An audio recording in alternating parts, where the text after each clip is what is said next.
नमस्कार प्यारे विद्यार्थियों, स्वागत है एक बार आपका फिर से हमारे YouTube channel MSPS 99 study centre पर। और आज मैं अपना नेक्स्ट पेपर, दूसरा पेपर हो आपके लिए लेकर आया हूँ, पार्ट 2। और एक पेपर इससे पहले मैं आपके लिए अपलोड कर चुका हूँ चैनल पर, तो आप उसको देख लें, क्योंकि ये एक तरह से टॉप मोस्ट क्वेश्चन का कलेक्शन है जो आपके लिए बहुत ही ज़्यादा बेनिफिट रहेगा इसका एग्ज़ाम में। तो बिना देरी के अपन शुरू करते हैं। सबसे पहला अपना जो क्वेश्चन है, फसल उत्पादन उत्पाद के दौरान मिट्टी में पोषक तत्वों के स्तर को बनाए रखने के लिए उसके अंदर क्या मिलाते हैं? तो पोषक तत्वों के स्तर को बनाए रखने के लिए उसके अंदर मिलाए जाते हैं खाद। तो इसका राइट आंसर हो जाएगा द। फिर देखते हैं क्वेश्चन नंबर 2। निम्नलिखित में से जैव अनिम्नीकरणीय पदार्थ है, तो इसका राइट आंसर हो जाएगा प्लास्टिक। प्लास्टिक है वो जैव अनिम्नीकरणीय अवशिष्ट पदार्थ है। Question number 3। सोडियम धातु को सामान्य ताप पर जिस द्रव्य में रखते हैं वह है, तो सोडियम धातु है उसको रखा जाता है प्यारे बच्चों मिट्टी के तेल में। मिट्टी के तेल में, केरोसिन में उसको रखा जाता है। फिर है क्वेश्चन नंबर 4। अक्षय प्राकृतिक संसाधन का उदाहरण है, तो अक्षय प्राकृतिक संसाधन उनको बोलते हैं जिनके भंडार असीमित हो, तो इसका राइट आंसर हो जाएगा यानी कि वायु। फिर क्वेश्चन नंबर 5। निम्नलिखित में से कौन से वन्य जंतु संकटापन्न स्पीशीज की श्रेणी में आते हैं? तो ये काले हिरण है वो संकटापन्न स्पीशीज की श्रेणी में आते हैं। और वैसे अजगर है तो इनकी भी संख्या बहुत कम है। फिर है अगला क्वेश्चन, क्वेश्चन नंबर 6।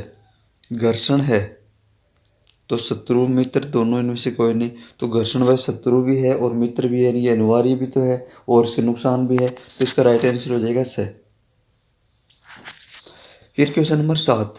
निम्न में से किस वाग्धावनी की आवृत्ति न्यूनतम होने की संभावना है? तो ये हो जाएगा जो छोटी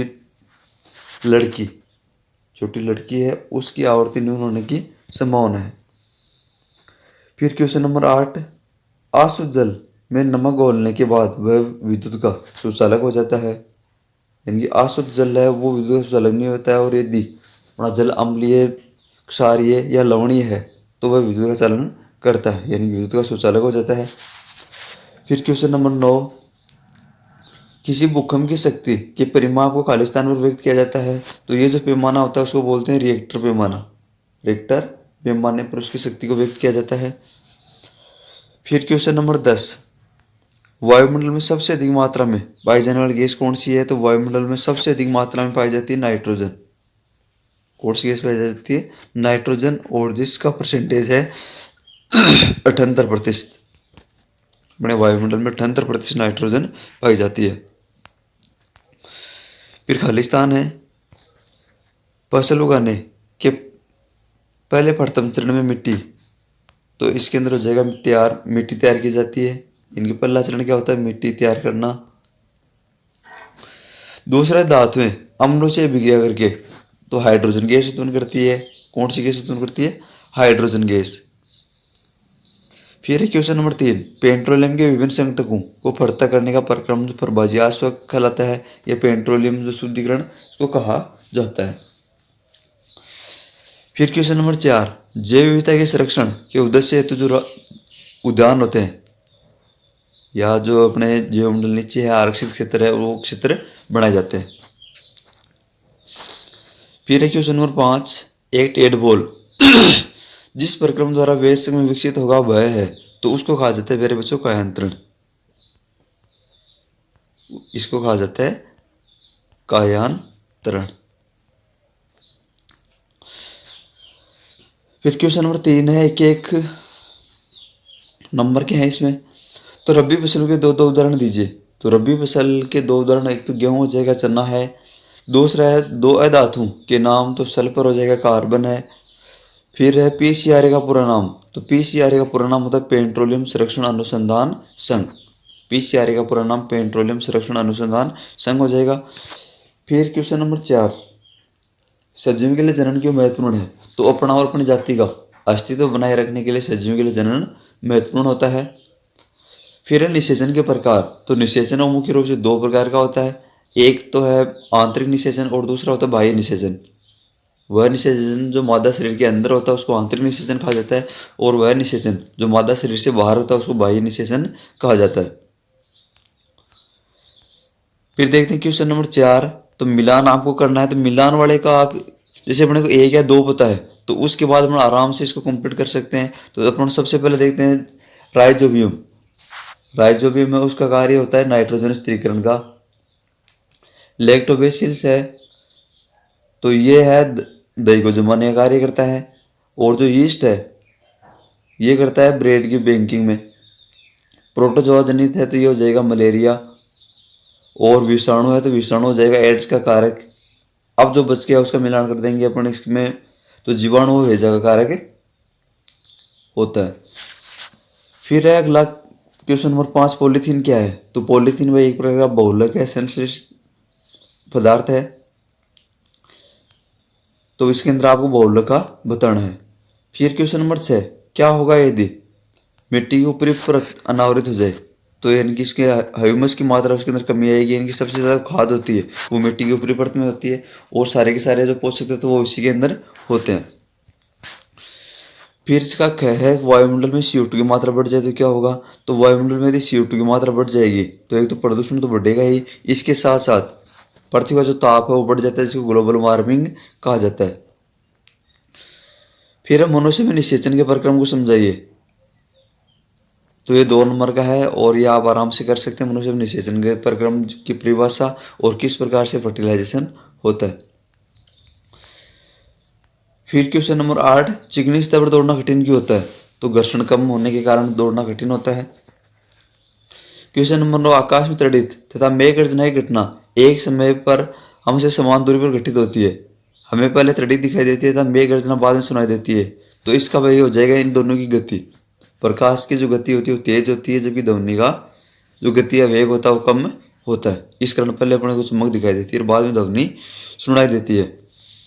फिर क्वेश्चन नंबर 10। सुचालक या हीन चालक के 2 उदाहरण। तो सुचालक लगभग धातु में अपनी सुचालक है और अधातु में होती है वो हीन चालक होती है। फिर है क्वेश्चन नंबर 11। तड़ित से अपनी सुरक्षा के 3 उपाय। तो तड़ित से सुरक्षा के अपन बहुत सारे उपाय हैं, तो कोई भी 3 उपाय लिख सकते हैं। बाहर न जाए, पेड़ के नीचे नहीं बैठना, दोनों पैर को सुटाकर बैठना, इसके उपाय हो जाएंगे। फिर है क्या आकाश में तारे गति करते हैं, व्याख्या कीजिए। तो ये अपने लास्ट पार्ट से है। फिर नेक्स्ट क्वेश्चन है वन महोत्सव क्या है? तो वनों को बचाने की एक मुहिम है जो जुलाई के प्रथम सप्ताह में मनाया जाता है। फिर क्वेश्चन नंबर 14 और ये खंड से है और 3 नंबर का प्रत्येक क्वेश्चन हो जाएगा इसमें। तो खाद्य विस्थापन से क्या आशय है, समझाइए। फिर है क्वेश्चन नंबर 15। उदाहरण देकर प्रदर्शित कीजिए कि प्लास्टिक की प्रकृति एक संसारक होती है। तो इसके लिए कोई भी अपने एक एग्जाम्पल दे सकते हैं। Question number 16। क्या आप नींबू के अचार को एल्यूमिनियम पात्र में रख सकते हैं, स्पष्ट कीजिए। तो भाई नींबू अम्ल है और एल्यूमिनियम धातु है, तो ये क्रिया करके विषैले लवण उत्पन्न करते हैं। फिर क्वेश्चन नंबर 17। समझाइए जीवाश्म ईंधन समाप्त होने वाले प्राकृतिक संसाधन क्यों है? तो इनकी सीमित मात्रा है, इनकी मात्रा सीमित होने के कारण ये समाप्त होने वाले संसाधन है। Question number 18। घर्षण हानिकारक होते हुए आवश्यक क्यों है, उदाहरण देकर समझाइए। तो घर्षण वाले पार्ट से है अपना। फिर है क्वेश्चन नंबर 19। नींबू के रस में संप्रेषित के स्वतंत्र सिर को डुबोते हैं तो चुंबकीय सुई इससे क्या होगा? तो नींबू का रस अम्लीय है तो इसके अंदर विक्षेप उत्पन्न हो जाएगा। Question number 20। भूकंप से बचाव के लिए आप क्या क्या प्रयास करने चाहिए? तो भूकंप से बचाने के लिए बहुत सारे जो प्रयास है तो ये आपको करना है इसमें। फिर है क्वेश्चन नंबर 21। कृत्रिम उपग्रह क्या है, समझाइए। तो कृत्रिम उपग्रह के बारे में आपको पूरा डिटेल से समझाना है। फिर अपना लास्ट खंड है जिसके अंदर क्वेश्चन वो 4 नंबर के आएंगे और अथवा वाले भी इसमें मिल जाएंगे आपको। सिंचाई किसे कहते हैं, तो सिंचाई की परिभाषा इसमें आपको देनी है। और जल को सुरक्षित करने वाली सिंचाई की 2 विधियां। तो दोनों जो आधुनिक विधियां हैं उसको आपको बताना है। जैसे अपना छिड़काव तंत्र और दूसरा ड्रिप तंत्र या बूंद बूंद सिंचाई। अथवा में आप कर सकते हैं कृषि कार्य में उपयोगी निम्न औजारों का वर्णन कीजिए। तो हल्का बताना है आपको, कुदाली का बताना और कल्टीवेटर का बताना है। इनका कार्य क्या है, किस प्रकार की बनावट होती है। तो आप 4-5 लाइन एक का लिख सकते हैं। फिर है क्वेश्चन नंबर 23। निम्नलिखित में अंतर स्पष्ट कीजिए। वन्य प्राणी उद्यान और जैव मंडल आरक्षित क्षेत्र। दूसरा है चिड़ियाघर व अभ्यारण्य। तीसरा है संकटापन्न व विलुप्त स्पीशीज। और चौथा है वनस्पति जाति एवं प्राणी जात। और अथवा में आपको इसमें करना है वनोन्मूलन का का निम्न पर क्या प्रभाव पड़ेगा। यदि वनोन्मूलन हो जाता है, वनों की कमी होती है, तो वन्य प्राणियों पर क्या प्रभाव पड़ेगा, पर्यावरण पर क्या प्रभाव पड़ेगा, और पृथ्वी पर इसका क्या प्रभाव होगा, और अगली पीढ़ी पर इसका क्या प्रभाव पड़ेगा। फिर क्वेश्चन नंबर 24, निम्नलिखित की व्याख्या करो। तो ये अवसर्वे या अपसर्वे, अपसर्वे तरंगे, दूसरी है सर्वे तरंगे, और तीसरी है प्रसर्वे। तो इसके अंदर भाई आपको एक का ध्यान रखना है, एक को याद कर लो आप। सर्वे तरंगे उसकी आवृत्ति होती है 20 हर्ट्ज से 20 हर्ट्ज से 20,000 हर्ट्ज की होती है, और इससे कम आवृत्ति वाली को बोलते हैं अपसर्वे, और इससे अधिक आवृत्ति वाली जो होती है उसको बोलते हैं प्रसर्वे। अथवा में आपको करना मानवकरण का नामांकित चित्र तथा ध्वनि सुनने की प्रक्रिया। और क्वेश्चन नंबर 25 लास्ट क्वेश्चन, जल प्रदूषण के कारक प्रभाव और रोकथाम के उपाय। तो या बड़ा आराम से निबंध की भांति लिख सकते हो इसको, या अथवा में आपको करना आप स्वयं जल की बचत किस प्रकार से कर सकते हैं। तो जल को बचाने के जो उपाय है वो आपको इसके अंदर लिखने। तो बहुत ईजी क्वेश्चन और मोस्ट क्वेश्चन है इसका। तो ये था अपना सेकंड पेपर, और उम्मीद करता हूँ आपको वीडियो अच्छा लगा होगा। वीडियो अच्छा लगता है तो इसको लाइक करें और चैनल को सब्सक्राइब जरूर करें। धन्यवाद दोस्त विद्यार्थियों।